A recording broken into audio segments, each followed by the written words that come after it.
Ever wondered how your favorite cheese came to be? Let's take a quick journey through the history of cheese. Cheesemaking is ancient, like really ancient. It all started around 8000 BCE in the Fertile Crescent when Neolithic farmers stumbled upon curdled milk. Imagine, that's way before we even had metal tools or writing. Now, why was cheese such a big deal? It was all about survival. Turning milk into cheese preserved its nutrients, which was crucial during harsh winters and famines. Early evidence of cheesemaking comes from 7th millennium BCE pottery fragments in Turkey, containing butter residue. By the Bronze Age, cheese had become a valuable trade commodity in the Eastern Mediterranean. Ever heard of rennet? It's an animal byproduct that helps milk coagulate, leading to the creation of harder cheeses. This discovery spread cheese-making techniques across the globe.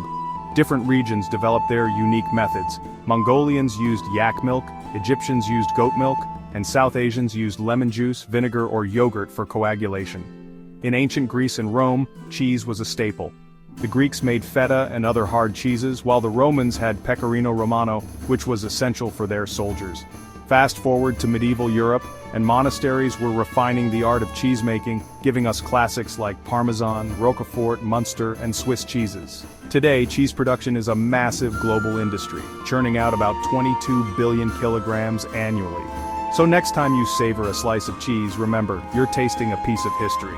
Thanks for joining me on this delicious journey through time. Don't forget to like, subscribe, and leave a comment about your favorite cheese.